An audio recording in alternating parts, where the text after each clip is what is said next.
that, the spirits are real. There is an element that they show us and an element that they don't. The mode of communication that we use to contact them really matters in what we get. Window is open. It's not like glass, it's just an opening. And there are these mummified sadhu, what looks like mummified sadhus in there. Nothing like made it more apparent that there is something what the Tibetans call chinlop is just real and visceral, because it's like all of a sudden you've had like 6 espressos. As these things sort of touch you, your body instantly changes. Welcome to the Spirit Box podcast, where we explore folklore, magic, and the world of the spirits and everything in between. For episode 71, it's my great pleasure to welcome Jason Miller. He has written 5 books, including the now classic Protection and Reversal Magick, and he teaches a number of courses online, including the Strategic Sorcery Training Course, the Black School of St. Cyprian, and the Sorcery of Hekate. In his 20s, he was initiated into a coven that worked witchcraft along the lines of Mastering Witchcraft, joined the OTO and the Chthonic Auranian Temple. In his mid-20s, he took his first Tantric initiation into Vajra, kila. He devoted the next several years to the study of Tantra and Himalayan Magic in general. Eventually, he moved to Nepal. In Nepal, he spent a lot of time at the cremation grounds of Pashupatinath, meditating on impermanence. And on one occasion, he got a glimpse inside a normally closed structure and saw an extraordinary sight. He had the presence of mind to take a photograph. Now, our mutual friend Lonnie Scott, the host of Weird Web Radio, and do subscribe to Lonnie's show, it's fantastic. He passed the photo on to me on Jason's request, as he knew I'd spent a lot of time in Nepal, to see if I knew what it was. I didn't, but maybe you do. If you're a Plus member, you'll have already seen the photograph, but if you're listening to the regular show, you can check the YouTube version and see the photograph there. It's quite remarkable. Now, we also discuss some of the interesting experiences that Jason had with spirit in his younger years, and in the Plus section, we get into the nature of the separation between Eastern and Western thinking and whether it's actually all that different at all. We also discuss the Purba, the razor nail of Indo-Tibetan Buddhism, Bon and Indian Vedic traditions, and the remarkable origin of Jason's relationship with Hekate. If you'd like to hear the Plus show, then sign up for the Patreon for the extended show and a host of other benefits. And before we start, as is tradition, a big thank you to the ANC Patreon members: Ikaro, William O, Robert W, Roland B, Steph, Tim, Tao, Wei, Pamela, Michelle, Merrily, Marco, Jen, Hannah, Flora, Eric, Desiree, Austin, Ali, Carrie S, Brennan, Tyler, and Madeline. Thank you all for your support. I couldn't do this without you, so thank you so much. If Patreon isn't your thing, then you can always buy me a coffee via the show notes, or you can give me a positive review. Give me the all 5 stars. I'm always interested in people's experiences with the other, from hauntings to shadow people, so if you have a story to tell, reach out to me. I'd love to hear from you. Right, let's get on with the show.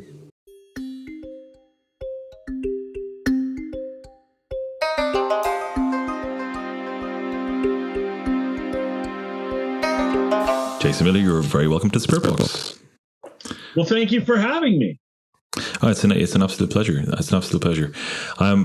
We were just chatting here before I hit record about kind of the purpose of this show, really to kind of interview people who've had who've taken a kind of a magical journey in their lives have taken a magical perspective, or indeed started to dominate their lives and had a calling in that area. And one of the reasons I wanted to talk to you, because I, as I said, read your books and it forms part of my own practice. But one area in particular that really kind of jumped out at me was your work in Nepal, your time in Nepal, and our mutual friend Lonnie Scott, kind of, I guess, somehow acted as an intermediary between the two of us via email some stage last year with a photograph of the cremation grounds in Nepal, the Pashupatinath. I can never pronounce it correctly. But Pashupatinath. That's it. And an incredible photograph that you shared. And really, that photograph stayed with me for a long time. And being a photographer, these things it tends to go that way. So yeah, one of the reasons I wanted to talk to you was around your time in Nepal and really how initiatory that was for you. But before we get into that, I'd really like to go way back. And in your bio, you talk about strange experiences you had when you were a child, when you were just 5. And I was wondering if you'd be happy to share some of those with us. Yeah. So,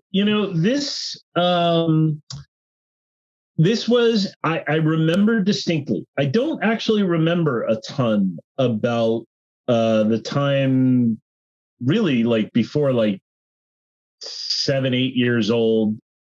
But I remember this. I was at a playground and I was looking down at the sand. This is back in the 70s. So playgrounds were just sand and metal and concrete and, something no one, you would have to put helmets and pads on kids to let them play in there today. But, we all just played in there. So I don't know if anything happened, like a head injury or anything. I just remember looking down at the sand and then looking up. But when I looked up, it was like I looked up from the entire world. Like everything around me was actually just a flat painting. And I suddenly was looking up out of that painting. At a whole other world or worlds, really. And I came back out of it. It was weird, but the reason that I remember it is I remember thinking that this felt more real than anything else. And that was around the time I started to question like whether all the things I'm experiencing around me are real, or if they're a pale imitation. And I know that's like sort of, Plato's cave kind of thing, but this was,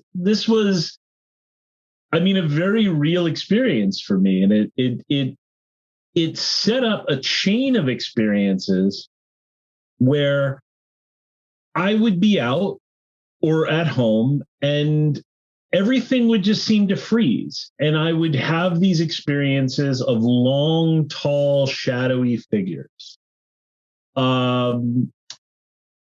And I could not hear the words they were discussing, but I could hear them discussing me.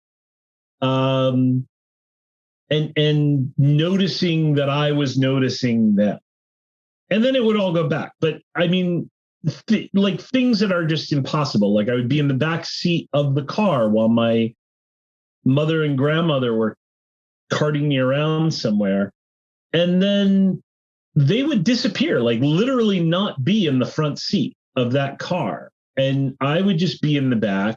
And then even though there was no seat behind me, I would sense these beings in the back behind me. And then it stopped. It went away, as things do, but it never left me. So years later, as I, when you're an early teen and you're starting to claw around the world for who I am, what are the things that grab me? What interests me? My kids are doing that right now. Like, am I a computer person? Am I an art person? Am I into this or that? And, I read a book for young readers called Eyes of the Tarot. It was a short novel. I don't think it's particularly brilliant or anything, but it just grabbed me. And I talked to and it reminded me of all these experiences. And I talked to a teacher in high school, the talented and gifted teacher.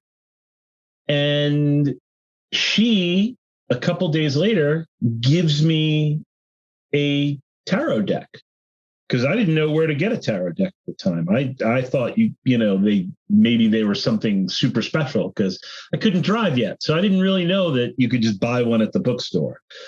So she gives me a Rider-Waite tarot and gives me some basic psychic protection instructions, and I buy some books and discuss them with her and with some other friends that took an interest, and the ball just started rolling from there, and life has been weird ever since. I love that. Life has been weird ever since. That's so cool that your teacher did that for you. That's really really quite special to have someone in your life to kind of really, I guess, step over the teacher-pupil relationship and give you a gift like that. It's amazing how these people tend to turn up in your life. It is only now, looking back, that I can look and say, okay, this is particularly weird, because before I turned 21, I had this teacher at high school who was, I think maybe she was a member of Amorc and the ancient mystical order of Rosicrucians, and she was versed in, typical ceremonial magic of the day and psychic self-protection, that kind of thing. I also became friends with a man named Walter, who owned a conjure shop one town over from where I live, and another woman who owned a botanica. So I would go into there and I would just talk, folk magic and hoodoo and root work with them. And then I made a friend with John Mearden Reynolds, the first Westerner to be ordained as a Ngakpa, which is sort of part of how I wound up in Nepal all those years later. And he, at first, I was not interested in Buddhism at first. I was interested in Thelema and the OTO. So he hooked me up with the people in New York. This is early days of internet, so you couldn't just get online and have all your questions answered within an hour. It took some work to get a hold of people back then. Sure. And so, he helped me out. And then years later, when I decided to study Tantric Buddhism, he was my first call. So, I had witches and root workers and santeros and a tantric lama, all encountered naturally, all within, just the middle of New Jersey, really, like nowhere special. Like the only thing special about the town I grew up in is that there was a Six Flags.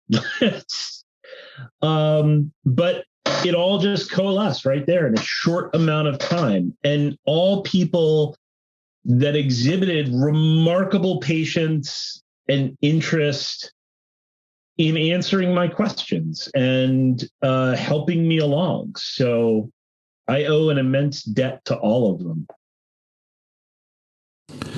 And during this time, were you having like spirit interaction, or were there a lot of kind of those? I mean, you've already described a few of them, but the odd synchronicities that kind of make your eyebrows go up a little bit and kind of realize that things are a little bit more complicated than you would initially think. I mean, did those kind of like you described earlier, the kind of the shadowy beings in the background, did they continue throughout your teenage years? No, so they went away when I was like 6 or 7, and they never quite came back, at least not in the same way. But yeah, around the time that I started to practice magic, it didn't take long to get results from almost whatever I did. So, I mean, I remember the first demonic conjuration I ever tried to do which was of Astaroth. And I was using a book it was like this cheap paperback called The Complete Book of Witchcraft or something like that. And mostly it was just like bits and bobs from the Grimoire Verum. But I put it together and I worked what I could put together as hard as I could. And I did the best that I could. And I immediately got that sense of that spirit behind me. That was when she first appeared, was the sense behind me. But of course, now I had triggered the experience and I was practicing, magic as best as I could manage in those days. So I was sort of like, nope, in front, like, you're not running the show here now. Like I'm running the show here, which of course is a little bit of a joke. You're never just running the show unless you're really using very, very forceful methods, which aren't always desirable even then. So, just like with people, you may think you're completely running the show, but you're never really completely running the show. But, the spirit did as it was asked. So it stopped being that shadowy experience and it started being a spirit that I could see and speak to. Not as clearly as I can see and speak to you over Zoom, but still in all, a being that at various levels, at various times, I could talk to, and then repeated different experiences over the years with different spirits and in different modes of communication. And I learned that, the spirits are real. There is an element that they show us and an element that they don't. The mode of communication that we use to contact them really matters in what we get, just like with people. So, it's like that. And, sometimes the spirits say no. And then if we press the matter, we have to really be willing to go to the measures that you would go to with a person if they said no. And you were like, nope, I'm going to make this happen, whether you like it or not. So, and sometimes suffer the repercussions thereof. I was about to ask that in your opinion, is that an unwise thing to do? I mean, equally forcing somebody to do something they don't want to do is not particularly pleasant or nice or ethical for a human being. I assume the same for spirits. I'm a situationalist.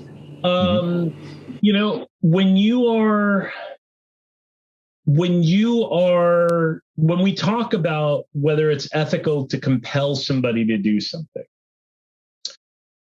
versus not, it's never that simple, right? It's like you wake up in the morning and you go to, I don't know, like Starbucks, and somebody serves you coffee and they have agreed to be there, but they don't want to be there.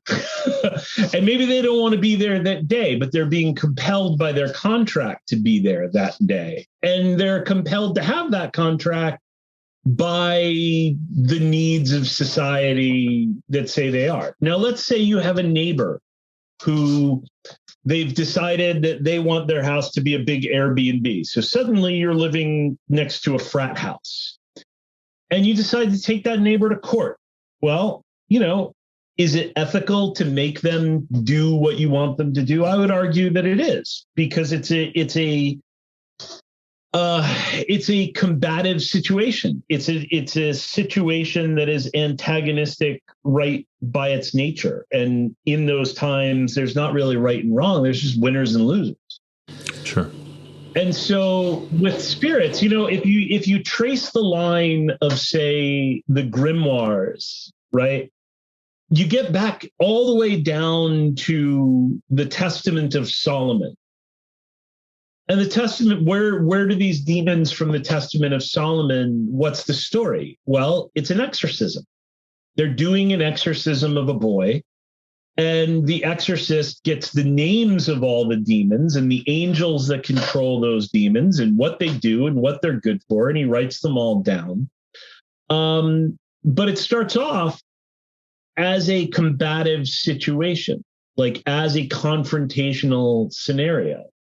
So when it comes to spirits, my attitude is always, I don't like more combative and confrontational situations in my life than I need. So I don't go into spirit work saying, all right, I'm going to compel these spirits to do what I want right off the bat, right? I think it's bad form. I think it's not smart. And there will be people who say, but that's the way the books are written, and so that's how we got to do it. And I would say, well, just because the book says it's done that way, it doesn't mean it's smart. But on the other side of the coin, I think you have to be able to do those things if you need to, right? So it's sort of like if you want to get to know all your neighbors, you don't want to go off and be confrontational, but at the same time, if one of your neighbors decides to bring it, you have to be able to call the police or have some recourse to defend yourself. So you have to learn those methods one way or the other. So for sure, it's never simple. It's with spirits. My attitude is, I just wrote a book about spirits. It's coming out in May, and I could have subtitled it "Just Like with People," because almost in every chapter I'm like, just like with people, like this, like you handle this just like with people. It's complicated, just like with people. There's not just the personality, but there's you and the situation and the mode of communication. It's so just like with people, you know? Yeah, that makes a lot of sense. So I want to move you along into your mid-20s and talk about really what spurred you to go to Nepal, and what were you looking for in Nepal that you couldn't find in, say, the Western traditions that you were already part of? Well, you know, it's funny. I had done an operation called the Sacred Magic of Abramelin the Mage, and I did sort of a version of that Aleister Crowley dug, and I got a result. And I was also at the time just looking for traditions that had teachers and protocols and something more than books. I think the Western magical tradition, there's a lot of magical orders, but they don't go back very far. And a lot of them are based on some spurious notions, to say the least. But there's, even then, it's mostly from books. So I wanted to experience what some of these living traditions were like, and especially in cultures that reflected these magical traditions in the wider culture. So at the time, I was studying voodoo, and I was in touch. I wasn't studying under the direction of, he was just kind enough to email me and answer some questions, Max Beauvoir. And I was thinking about going to Haiti to study voodoo. And I went to a ceremony in New York at a pagan festival. And it was at that pagan festival that the answer from the Lawa was more or less like, hey, this may be more high maintenance than you're going to keep up with. Not even that you can keep up with, but that you will keep up with. Like you don't want to get involved necessarily because it's not where you should go right now. And, it's cool, you're cool, and what you've been doing so far is great. But, maybe Tibetan Buddhism. And it was like hours later that I ran into a woman named Michelin Linden, who had just come from a tantric empowerment with the Dalai Lama. And so we're talking, and, as these outdoor festivals tend to be, there might have been psychedelics involved and so on. And I just came back and I kind of knew I had to go and study Tibetan Buddhism. I was a fan of comic books when I was young. And so, when Doctor Strange wanted to learn magic, he went east. When Doctor Doom wanted to learn magic, he went east. So it just seemed to make some sense in comic book logic. I love that. I absolutely love that. Mandrake the Magician went to Tibet. The Shadow went to Tibet. All of these magical heroes of the comic book lore went to Tibet. So I'm like, all right, fuck it. I don't know if I'm allowed to curse, so just bleep that out. But you can say whatever you like. So, I went. I didn't immediately just pack up and go to Nepal, though. I contacted my friend John Reynolds, who I already knew, and he gave me some great advice and some great books to study. And then I went down to Poolesville, Maryland, and I received refuge and my first tantric empowerment, which was for Vajra Kilaya, the deity is most associated with the Purba, the three-sided ritual dagger, which is still a main practice of mine, my main tantric practice to this day. And I studied for years in the States. I lived in Philadelphia at the time, and there was a Gelugpa Lama named Lobsang Samten, who was very, very friendly, very forthcoming with personal instruction. That it was almost miraculous that these people lined up and these teachings lined up. But eventually, you ask these questions and they say, well, if we had more time, right? If this wasn't a weekend seminar, if this wasn't an empowerment with loads of people, like if you come to Nepal, come and ask questions there.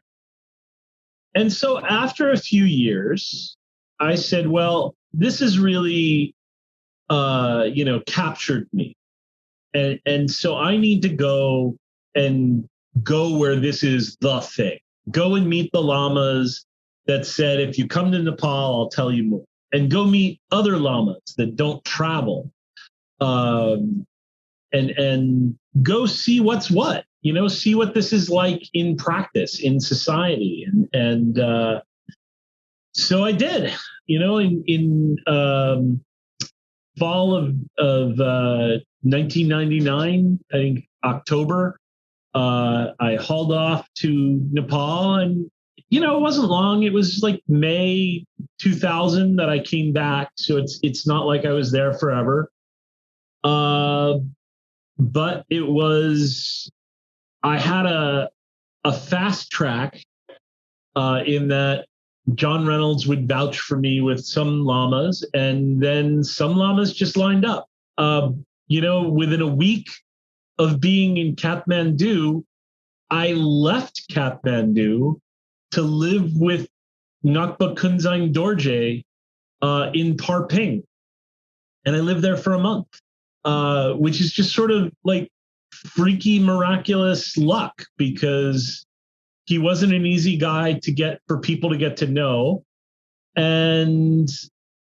But yeah, I showed up, and a few days later I was having drinks with a Western Lama, a Western Ngakpa, Barte Dorje, who was living out there, and he invited me to come. He's like, you know what? you do Vajra, we're doing a 3-day Vajra starting tomorrow. Why don't you come out and see?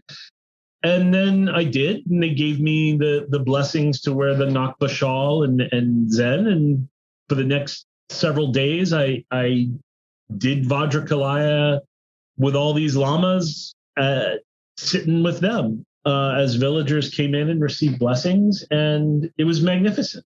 And then I lived there for another month before I went back to Kathmandu and studied with some Bumpo lamas and did some Dzogchen practice at the stupa and things like that. Kathmandu is a really interesting city, and it's one of those cities I think, out of all the places I've traveled to, it was one of those places that when I got to Kathmandu, I actually was blown away by, like, holy shit, I'm in Kathmandu. You know, much really because of the reasons you already outlined about the kind of the idea of, like, the comics you grew up in, like the Kathmandu and obviously Lhasa as well, represent these incredible otherworldly cities, you know, particularly for Westerners.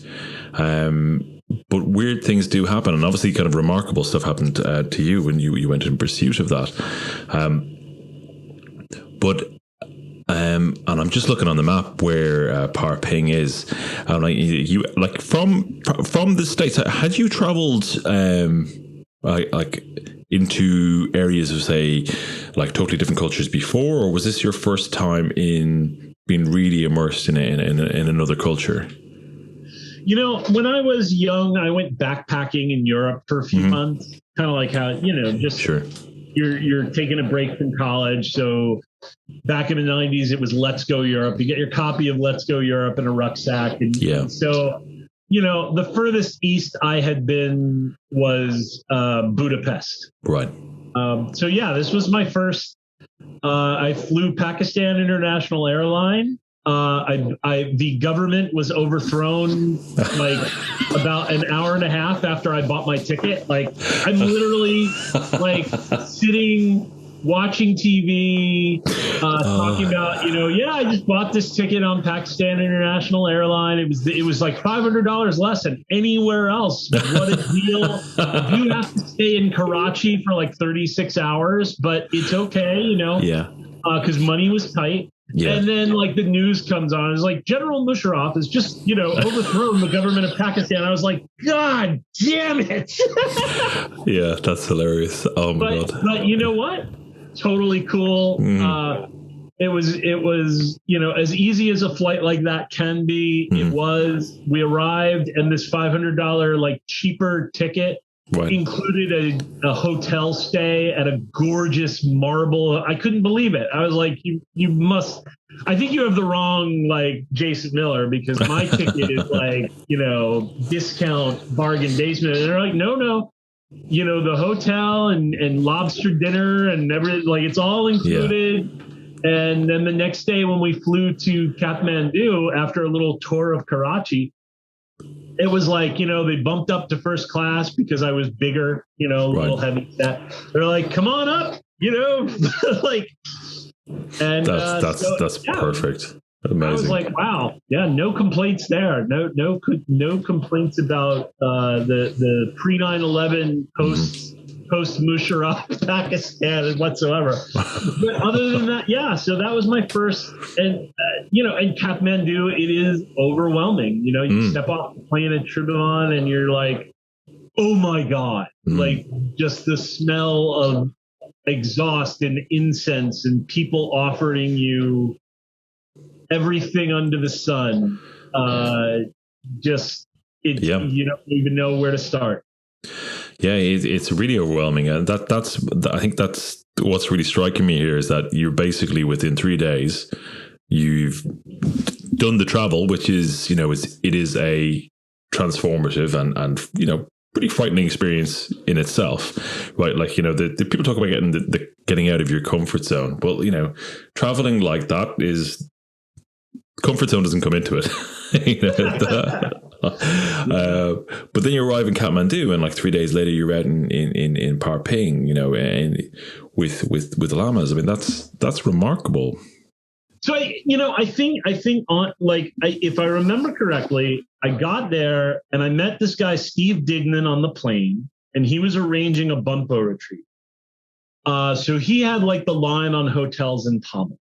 So I think I stayed for 2 nights in Tamil at some cheap hotel. And then everybody was like, the Buddhist stuff goes on in Boda. So I got a room in Boda.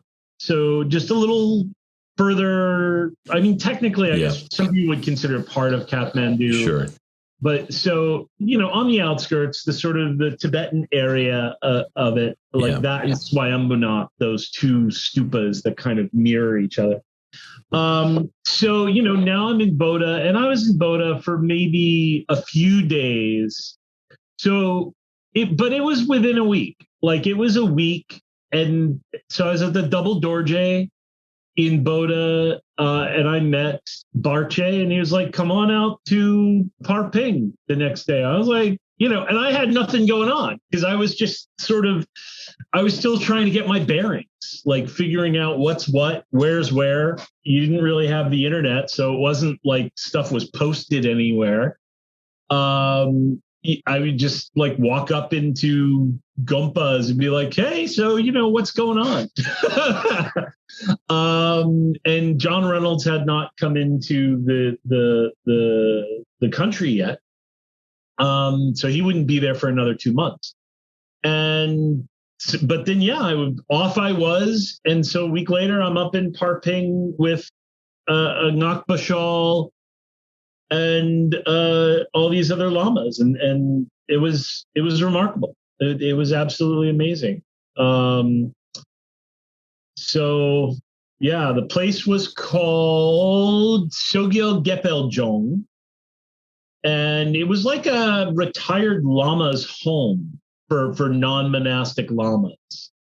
And I think it was funded mostly by Lama Tarchin here in who was at that time in Santa Cruz, and he's since passed. But it was just sort of amazing, I've had like this amazing sort of luck when it comes to getting instruction and a little bit of training in how to ask questions. And like if you show up and you're like, so tell me about this thing I'm interested in, you're not going to get much of a response. It's too vague. It's too vast.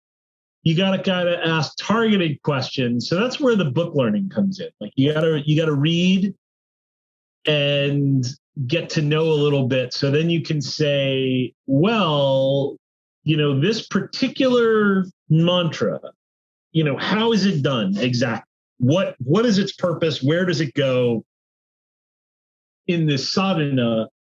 And then that teacher has something where they can answer within a few minutes, and then you can get a back and forth going where you can learn stuff for hours, but they're interested, as opposed to you just going and being like, so, purbas, can you tell me about those? Which is unfortunately what people do. And sure. It's what people do now that I teach magic. It's what people do with me. They, I'll get an email and be like, so like, Hekate, what's the deal? It's like, now I don't even answer, but sure. Back in the day, it was just sort of like, you gotta be more specific. Yeah, sure. You're really bringing me back to Kathmandu, and I think for those listeners who have traveled extensively will really kind of grasp how remarkable what you're describing is. When I was in Kathmandu, I think almost 10 years ago, and it was pre-earthquake, I'd just come from Varanasi, where I was shooting a story on the Agori, and arrived in Kathmandu to meet my partner, who we hadn't seen each other for a couple of months while I was working.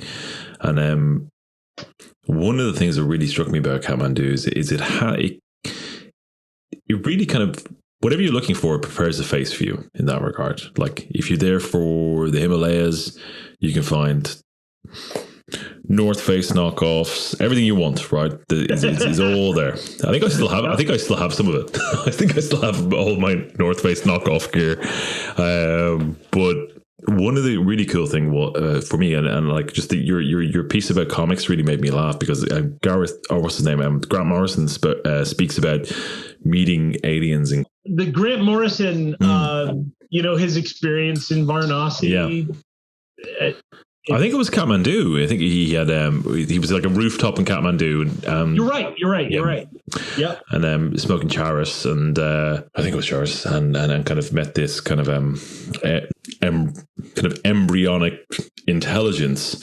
And I remember sitting on a rooftop in Kathmandu on New Year's Eve, and I didn't meet any kind of alien intelligence, but just the experience of being there felt special. Just the experience of being there and kind of was transformative, and was special.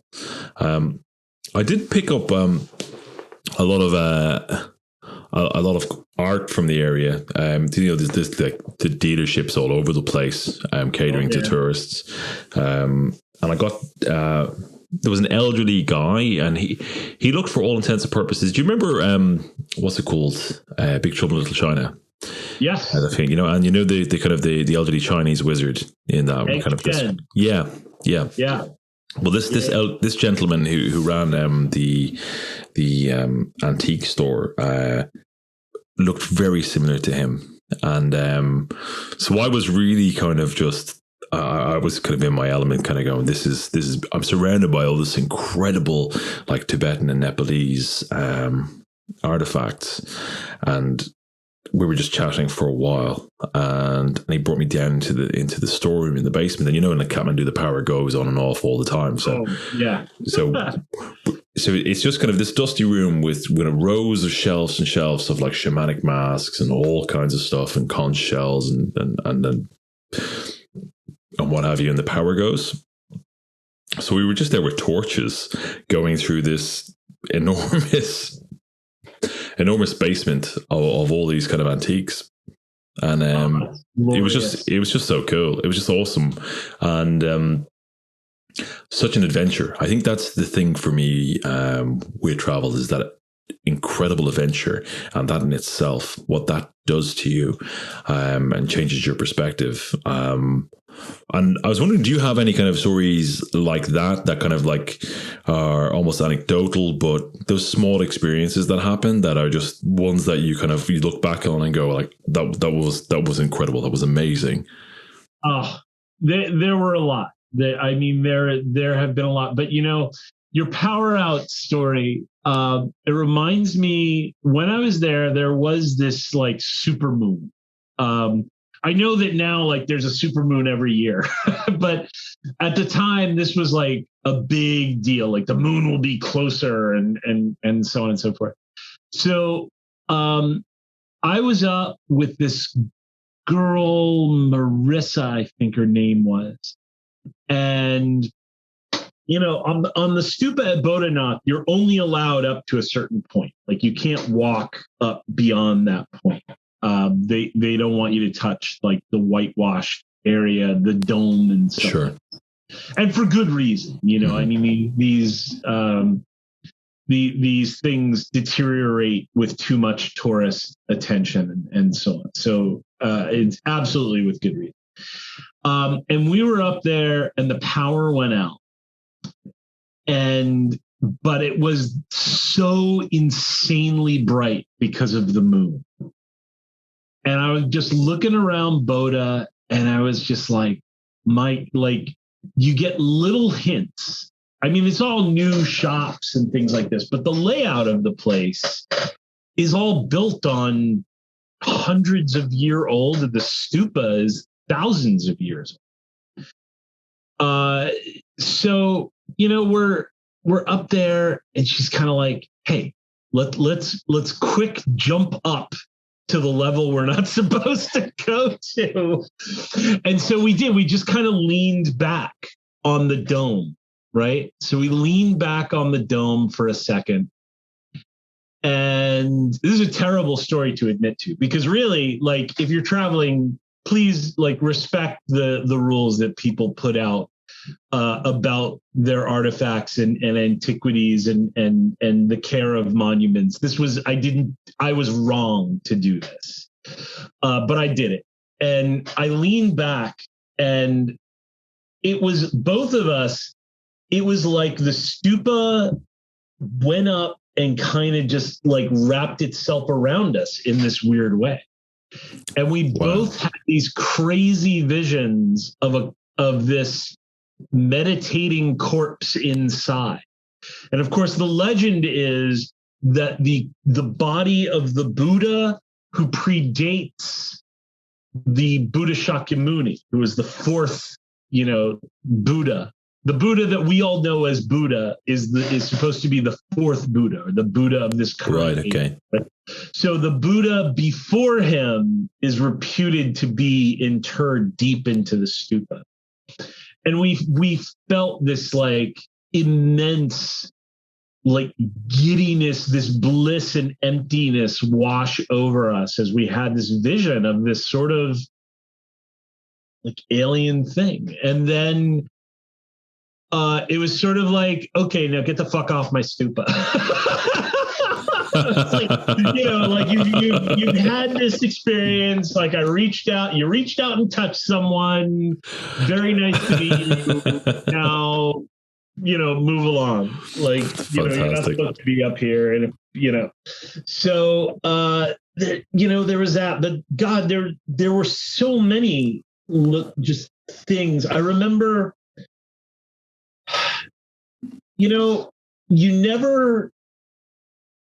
there's always an idea in your head that whatever is going on with a religious ceremony is just, maybe it's all just in your head, And I remember we were doing the empowerments for the Kama at the Katok Gompa, which had just opened up. And the Moksa Rinpoche was giving the empowerments. This is like a month of empowerments. And he's doing them so fast and in whatever kind of accent he had, even the Tibetans there had no idea like what was being given on any given day.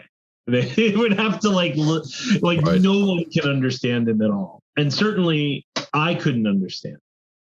But we're sitting there, and I mean, you sit there for most of it and you're just present for most of it. And then after a few days, you're sort of less present for most of it. And then after another week, you're looking around and there's Tibetan families and they're there, but they've got their own books and monks are sitting there reading Time magazine. And, it's just sort of this is going on and you're sitting through it. And then at the end, when the lamas come around and they give the empowerments that they received during the ceremony out to everyone in the crowd, right? So they come around with the special stuff that they've all been touched with to transmit it out to the hundreds of people that are there. And nothing made it more apparent that there is something what the Tibetans call chinlop is just real and visceral, because it's like all of a sudden you've had 6 espressos. As these things sort of touch you, your body instantly changes. And you after hours of just sitting and being kind of uncomfortable and mildly irritated and kind of why do I do this to myself? Sitting, I don't even understand what's going on. And even the goddamn, Tibetans don't understand what the fuck is going on other than the Lama and his entourage. And so then you get this, and then all of a sudden it's like somebody just poured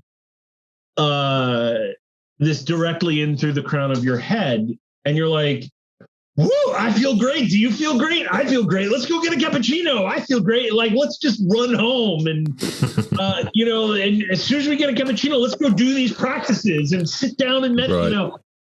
Right. And so, yeah, just all kinds of these moments of things. And that photo that was passed on to you to see if you could identify it, that was one of these things. I'm walking around Pashupatinath.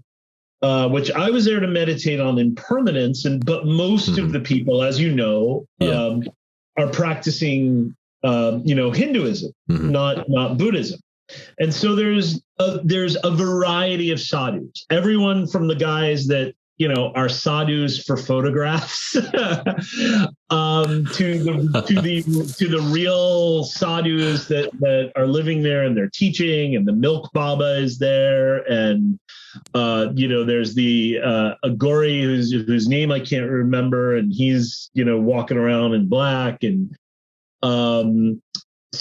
but then just one day I'm there, and this window is open. It's not like glass, it's just an opening, and there are these mummified sadhus, what looks like mummified sadhus in there, and I'm like, what the fuck is that?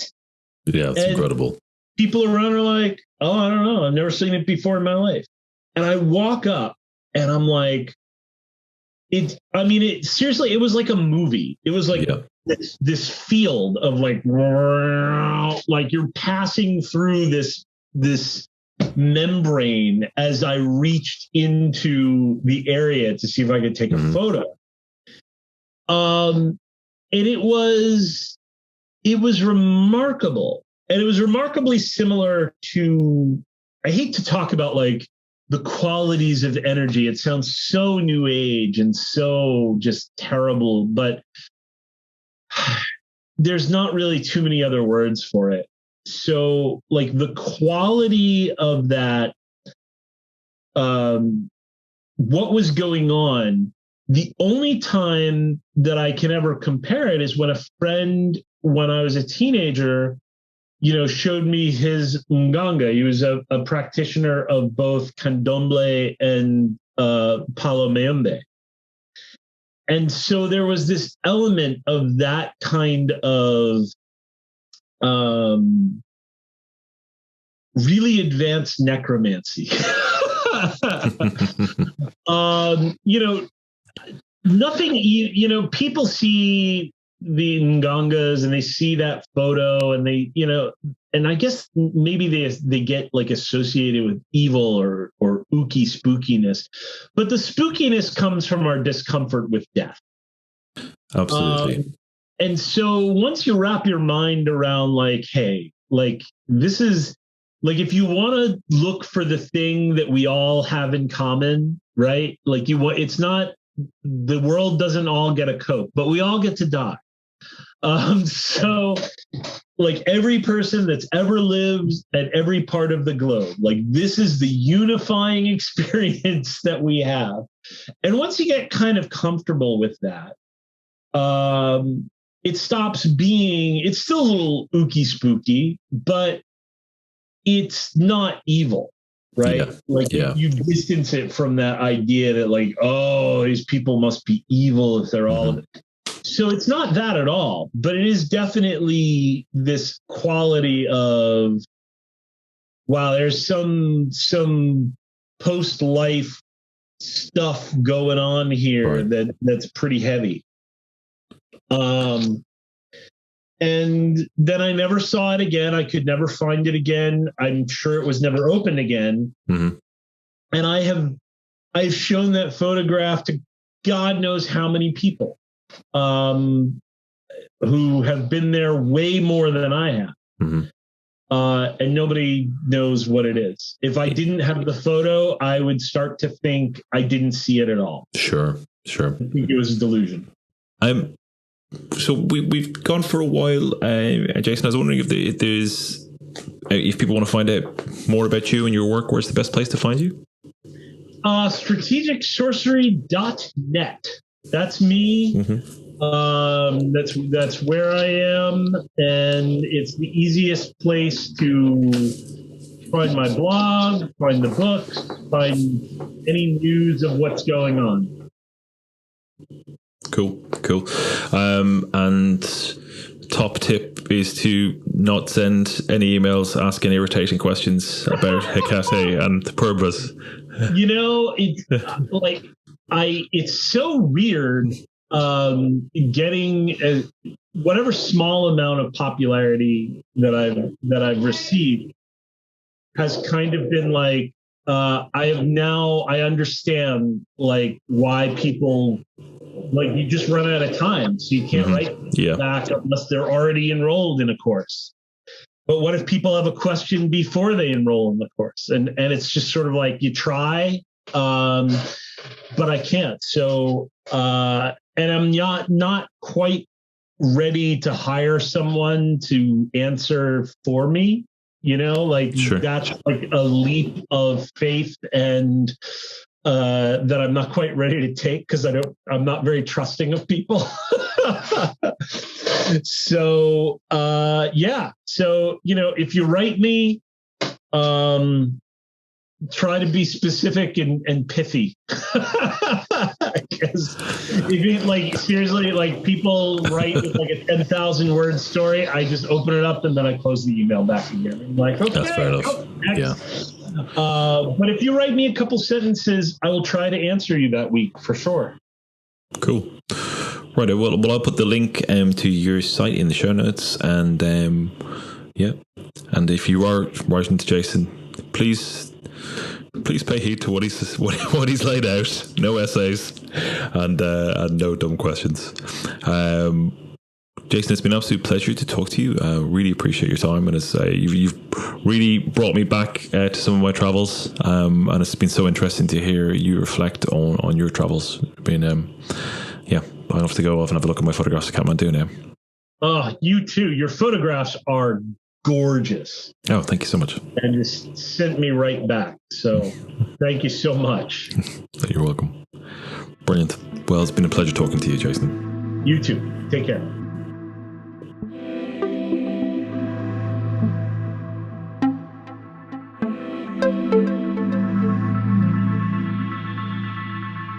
Well, there you have it. Thank you very much, Mr. Miller.